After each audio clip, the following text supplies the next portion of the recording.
Jeshi la ulinzi la Israel IDF limetangaza kuanza kwa operesheni kubwa ya kijeshi ambayo imeipa jina la Gideon's Chariots, yenye lengo la kulishinda kundi la Hamas na kuwaokoa mateka waliobaki Gaza. Taarifa hiyo imetolewa kupitia ukurasa wa X wa jeshi hilo kwa lugha ya Kiebrania, ikieleza kuwa wanajeshi wamepelekwa kushikilia maeneo ya kimkakati ndani ya ukanda huo. Kwa mujibu wa maafisa wa ulinzi wa raia na Wizara ya Afya inayoendeshwa na Hamas, takriban watu 250 wameuawa tangu Alhamisi ya wiki hii kufuatia mashambulizi ya anga ya Israel.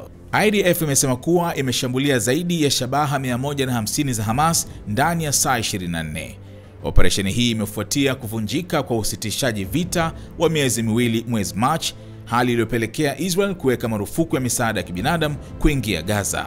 Licha ya shinikizo kutoka jumuiya ya kimataifa kutaka mazungumzo ya usitishaji vita yaanze tena, Israel imechukua mkondo wa kijeshi, ikijenga nguvu mpakani na kuanzisha shambulizi jipya. Kwa mujibu wa The Times of Israel, Gideon's Chariots, jina lililotolewa kutoka simulizi za Biblia, inalenga kuchukua maeneo, kuhamisha raia kuelekea kusini mwa Gaza, kushambulia miundombinu ya Hamas na kuzuia usambazaji wa misaada kwa kundi hilo.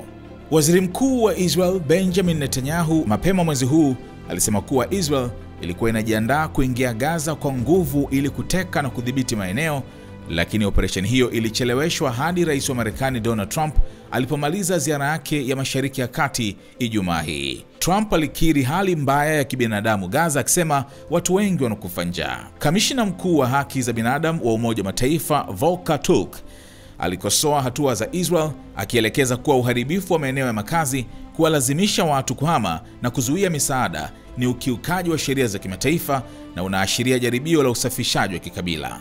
Kuna dalili za kusukuma mabadiliko ya kudumu ya kijiografia Gaza kinyume na sheria ya kimataifa, alisema Turk. Waziri wa mambo ya nje wa Marekani Marco Rubio naye alielezea hofu juu ya hali hiyo, akisema Marekani imeguswa sana na janga hilo.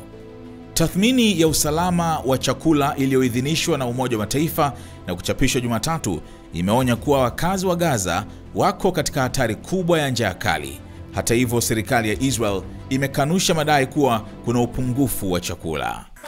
Wateja wako watarajiwa wanaangalia video hii.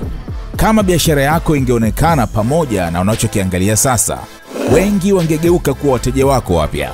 Tuandikie sasa info@snstz.com au WhatsApp pekee 0659 250 389. Tuifikishe biashara yako kwa wana SNS.